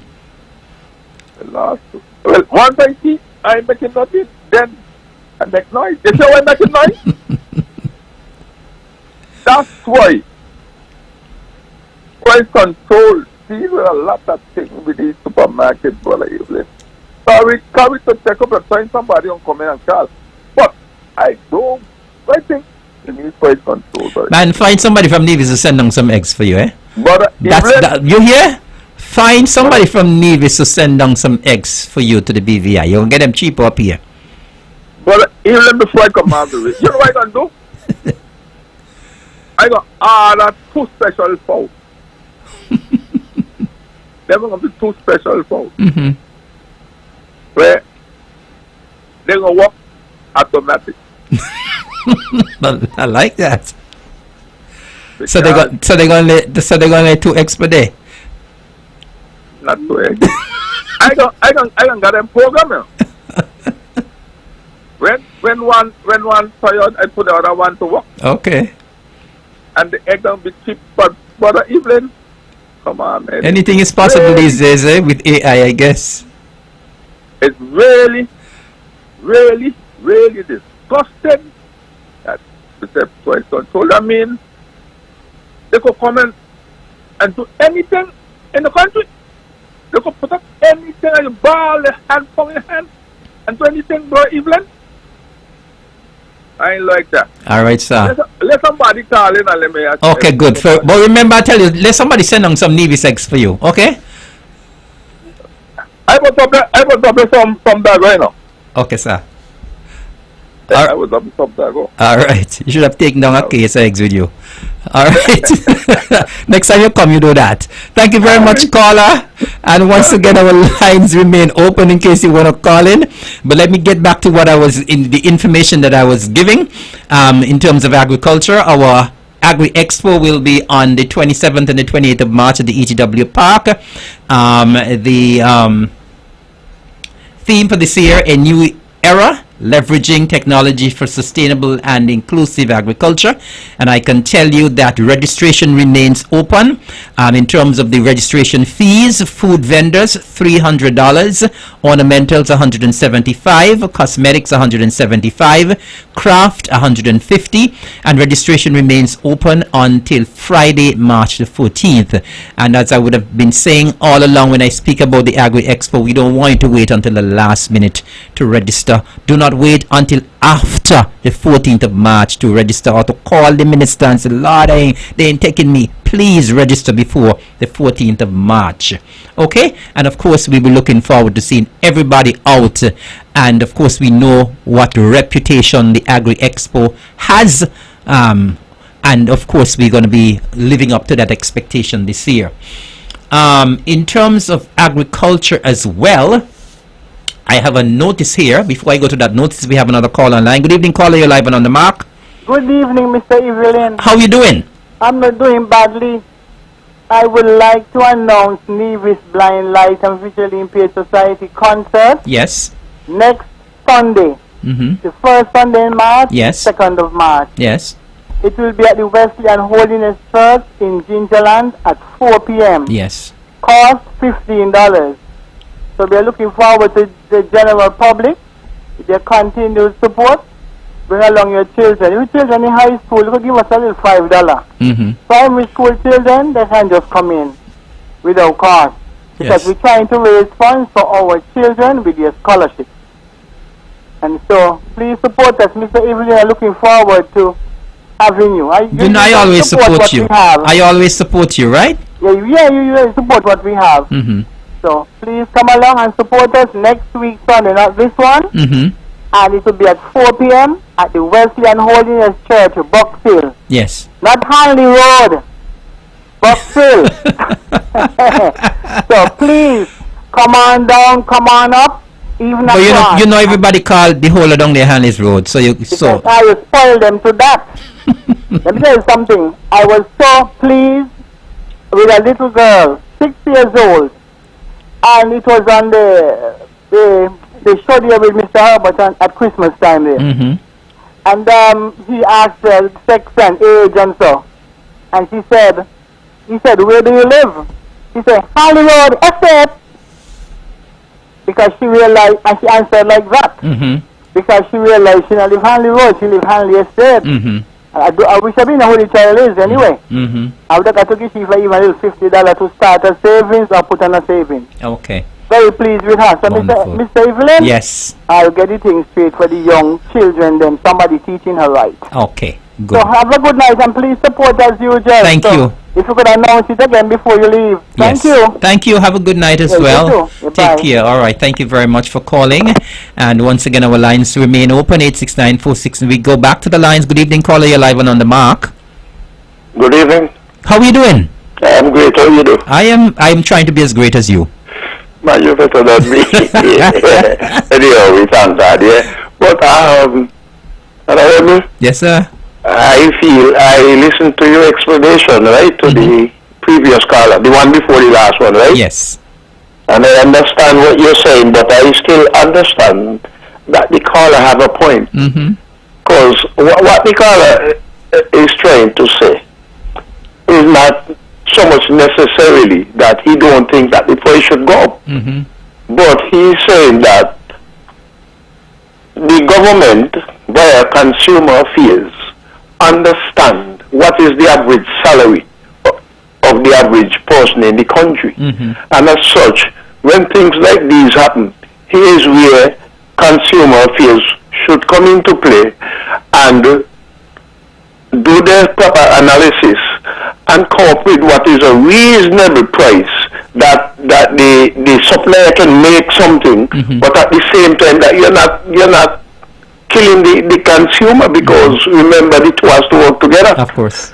So whereas we're hearing yes about all the problems and so on, the caller seemed to be saying, well, he didn't say it explicitly, but I think this is where he's going. He's thinking, well, the increase might be a bit much, and so he feels that consumers should look into that and see how they can make it reasonable for both parties, and I think that is what he was getting at. All right. Well, point well made, caller. Thank you very much. You're there? Okay, thank you very much, caller. Do we have another call online? No. Okay. All right. Well, we go back to our information, and I did say I have quite some information to share, but I did indicate as well that you can interrupt me at any time. While we are in the area of agriculture, I just have a very important notice here as well, and this is with regards to the importation of seeds. And we're asking you if you're importing seeds for agricultural purposes, if you're importing vegetable seeds in particular, you need to know what the rules are. And so it says, are you planning to import seeds from platforms like Alibaba, AliExpress, Amazon, eBay, Shein, or Temu? You ought to contact the Department of Agriculture before you buy the seeds. The Department of Agriculture Quarantine Division can guide you through the regulations and ensure your import complies with the law. Why? Protecting the agriculture sector from invasive species and diseases is crucial. What we offer guidance on permissible seed types, information on required permits and documentation, clarification on quarantine procedures, and you're asked to contact the Quarantine Division at the Department of Agriculture at Prospect during normal working hours, 8 to 4. You can call 869-469-5521 and ask them to put you onto the Department of Agriculture to the Quarantine Division.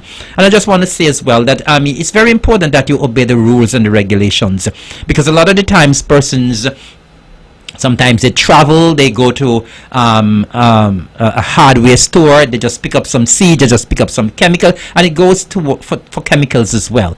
When you travel, you just don't go and buy seeds and buy chemicals and put them in your bag and bring them back home.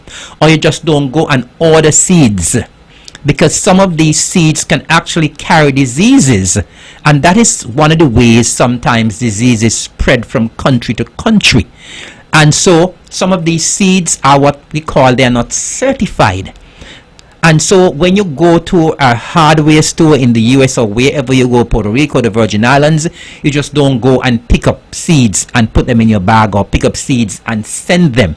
Because we've had cases where persons purchase seeds, or they send them via cargo, they bring them in their luggage, or they order them from these platforms, and when they get here to customs, people have issues in clearing the seeds.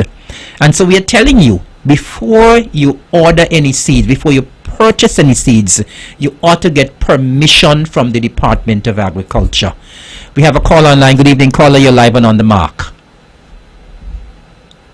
Caller, you're live and on the mark. Good evening. Hello, good evening. Yes. I wanted to know, right, I'm a 32 years old. Yes. And I'm seeking all over for a job. Yes. I don't have any subject. All I want is a job. I want you to please help me find a job. Have kids to feed. Yes. Can you please assist me, sir? Okay, what I can tell you, you know where the Labor Department is in Charlestown? I went there many times, but I didn't get a call or response back. Okay, what I can tell you to do, you've been there, I would ask you to continue to follow, because they normally have a list of the jobs that are normally available. I know on the mark a couple of weeks ago, the Premier would have called out a lot of jobs that are available here on the island of Nevis.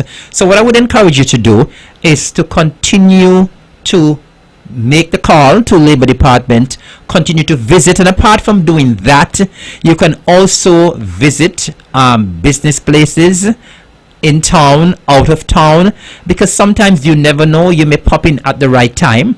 And so what I find a lot of the times when we need a job, sometimes we go, we fill a form and we leave it there. We don't do any follow-up. We need to follow up. And so even though you may have filled the form, you need to follow up, make a phone call, you need to follow up with a visit. And sometimes when we do follow up with a visit or a phone call, we make the person in the establishment to realize, well, this person really needs a job. And so, I mean, I would encourage you, sir, to follow up with the Labor Department, continue to call, continue to visit, and you will find a job, I can assure you. All right, sir. I will do that tomorrow. Please do. Please do. Okay? Thank you. All the very best, and you have a good night. In terms of agriculture, we get back to agriculture, and I can tell you as well that recently we would have had a very unfortunate incident where a gentleman from the St. Thomas's parish area St. James parish area would have lost, somebody would have stolen his boat and his engine. They would have broken into his shed there at Newcastle, and that's Mr. Franklin Daniel, and he would have lost his boat, his engine. Thankfully, the boat has returned, but minus the engine. And this is a gentleman, is an elderly gentleman who has been plying his trade for many, many years in terms of helping to feed his family and so on. And the gentleman was really under stress, under duress, after he would have lost his livelihood, because once you lose your boat, you lose your livelihood. And this is somebody who had been making an honest living. And so he would have, as I said, lost his boat and lost his engine. Thankfully, the boat has returned, but the engine has not returned. I just want to say here that at the cabinet meeting of the Nevis Island Administration last week, Wednesday, when we met last Wednesday, the cabinet has decided that we will award Mr. Franklin Daniel a brand new engine as a goodwill gesture so he can continue his trade. And so I just want to make it absolutely clear that the Nevis Island Administration is in support of this gentleman who would have gotten this very bad incident happen to him. And so the Nevis Island Administration will step in, and we will award him a brand new engine for his vessel. We have another caller line. Good evening, caller. You're live on the mark. We lost that caller. Caller, could you call back, please? Do we have another caller? No, we don't have another caller as yet. And so I just want to say once again that we are thankful that Mr. Daniel would have received his boat back, but we are going to assist him as an administration, and we're going to ensure that I'm sure he would not be in a position to buy a new engine, and so we're going to help him with that. We have another caller live. Good evening, caller. You're live and on the mark. Yes, Honorable. Yes, sir. You're back. Yes, I'm back. You got reinforcement, so you're back. Yes, I like that person answer me. Give me back the question. I would like to ask you the question. When I up there, I see the old market. The old market where you go down Hanley Road. Yeah. You mean the in Gingerland? Yes. Yeah. Why that market can't be painted and fixed and the people are over there go and sell this stuff? Well, we actually do have plans to refurbish that market. That is one of the projects that is very dear to my heart. Of course, I've been in agriculture all of my life practically, and that is a project that is dear to me, and I will ensure that that market is refurbished. So there are plans to get it refurbished. It's just that we haven't been able to secure the funding as yet, but there are indeed plans with the interest, the growing interest in agriculture these days, the push that we are doing for food security and food sovereignty. Of course, we will definitely refurbish the public market in Gingerland, sir. Yeah, because my little sister who use the area, I asked about it. So, which she doing well. I mean, not so bad. Which she could do so with some help. Yes. You understand? Yes, sir. When we sit down at school out there, and ask her the question, if they don't leave this thing and go flat. No, it won't. I promise you that it will be refurbished. When? This year? I can't tell you when, but it will be refurbished. Don't wait till election. No. It will be refurbished. Don't worry. Don't wait till election, brother. Because all of you don't wait till election. I rush it. But that's how it is. But that's my question in asking you. Why they don't fix that area? I feel like building, because I think it saves the people from going to town and sell the stuff there. Yes, sir. That's my thing, and also help my sister sell the little thing while she there. Yes. Her food, and she got a lovely food there, and she could cook. Yeah, so that's my thing for the night. Thank you, sir.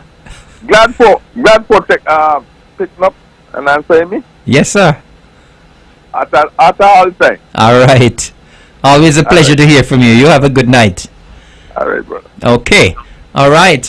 Okay. Well, we have another 12 minutes to go on the mark. So if you want to call, you have another 12 minutes to do so.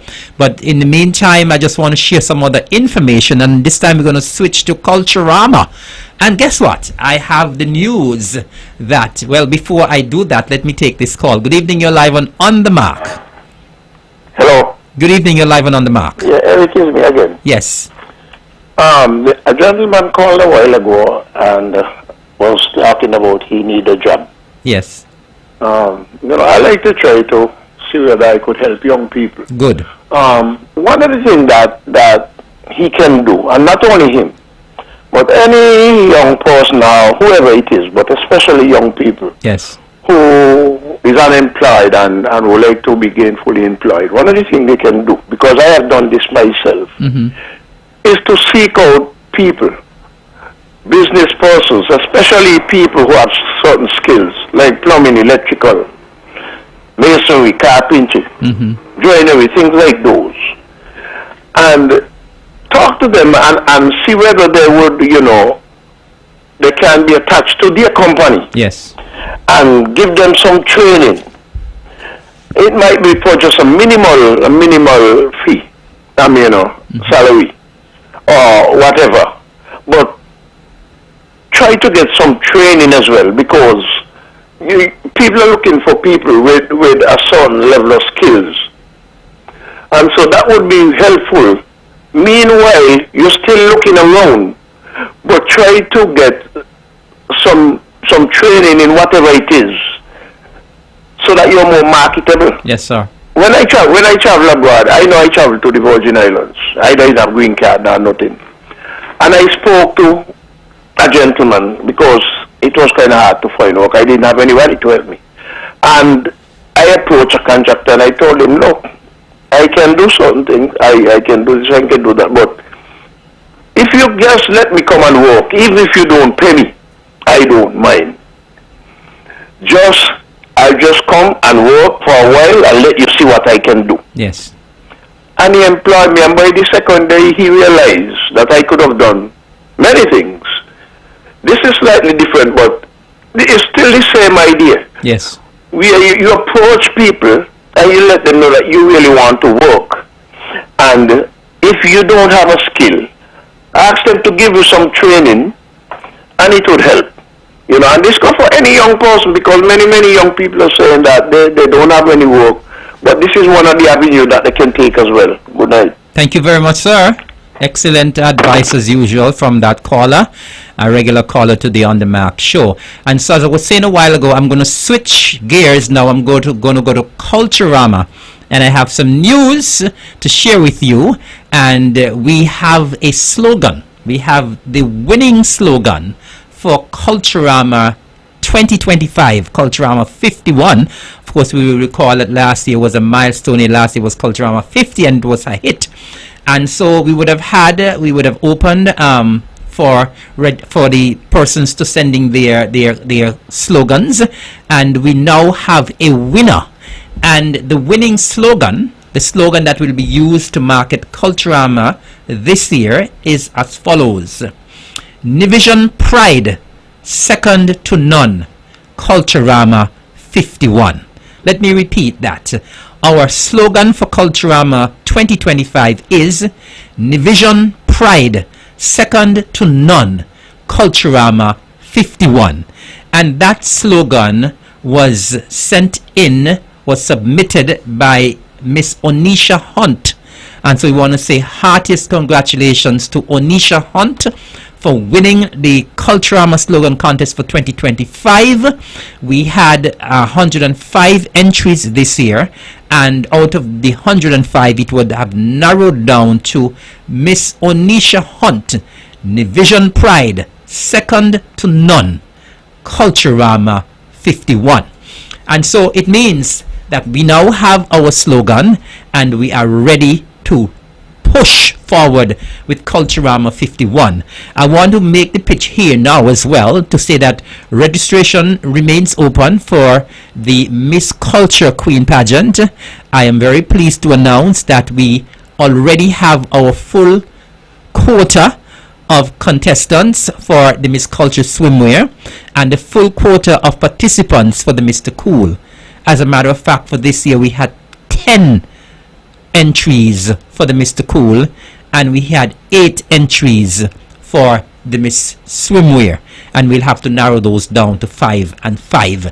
And so the responses here for the Mr. Cool competition and the Miss Swimwear competition was overwhelming. And so we're still looking for contestants for Miss Culture, and so the registration remains open for persons who would want to take part in the Miss Culture Queen pageant for Culturama 51. We have a caller online. Good evening, caller. You're live on The Mark. Yes, the slogan sound nice, man. Thank you, sir. Man, it sound nice. But you know what I call that for? I call back because I drive around in US a lot. Mm-hmm. And you all have a lot of land up there.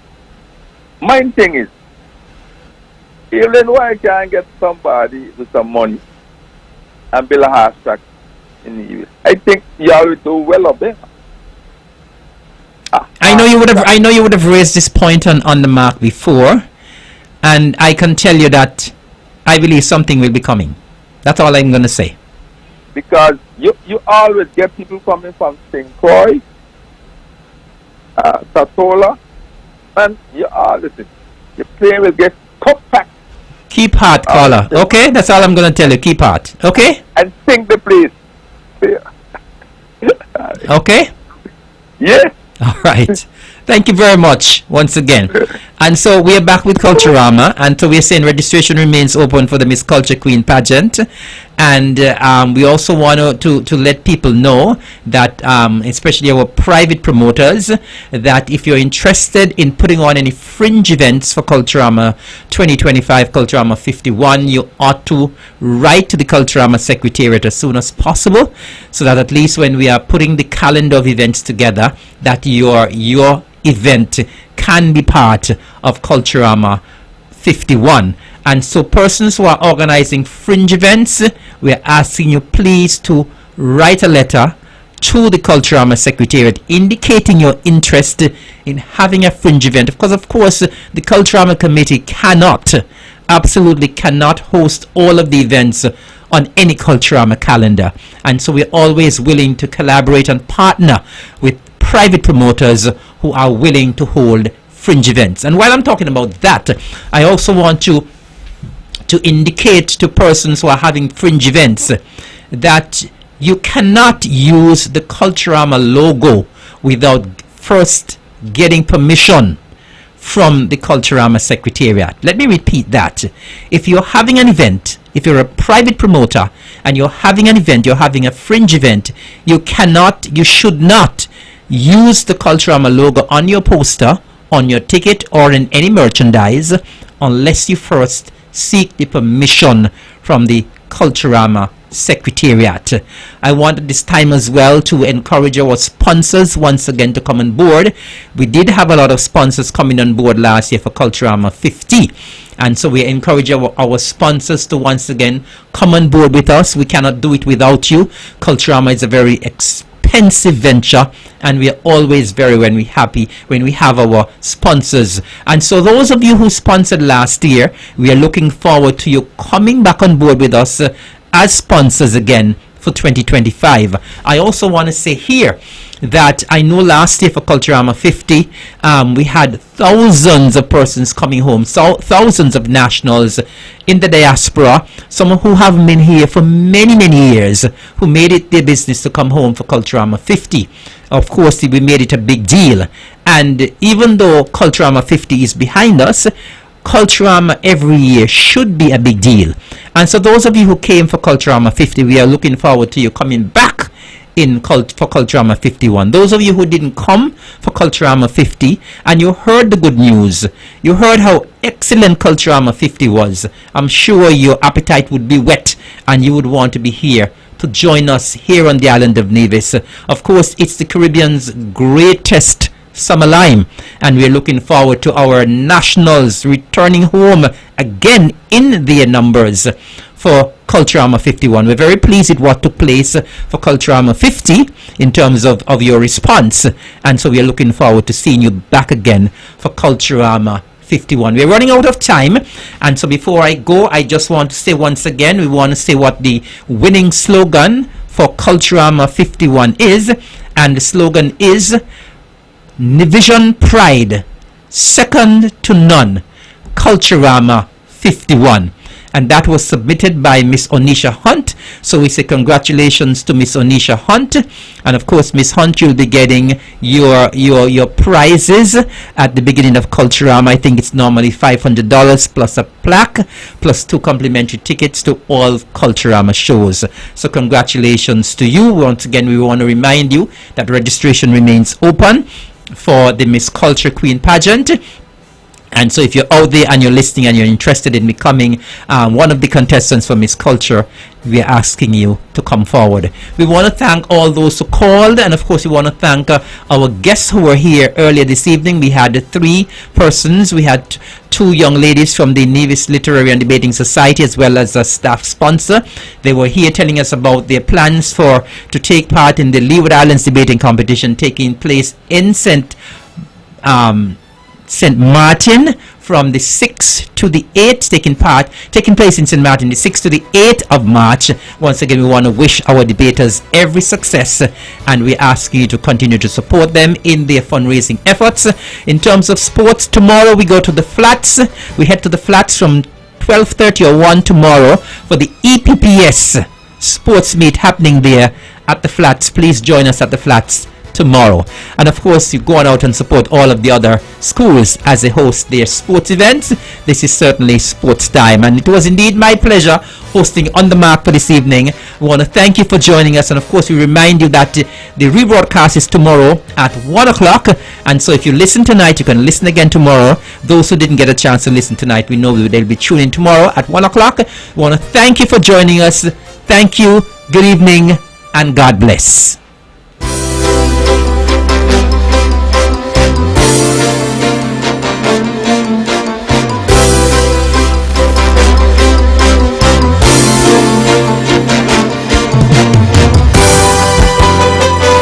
The views and opinions expressed on the preceding program were solely those of the participants and do not necessarily reflect the views of the Nevis Broadcasting Company Limited or its advertisers. With all the power from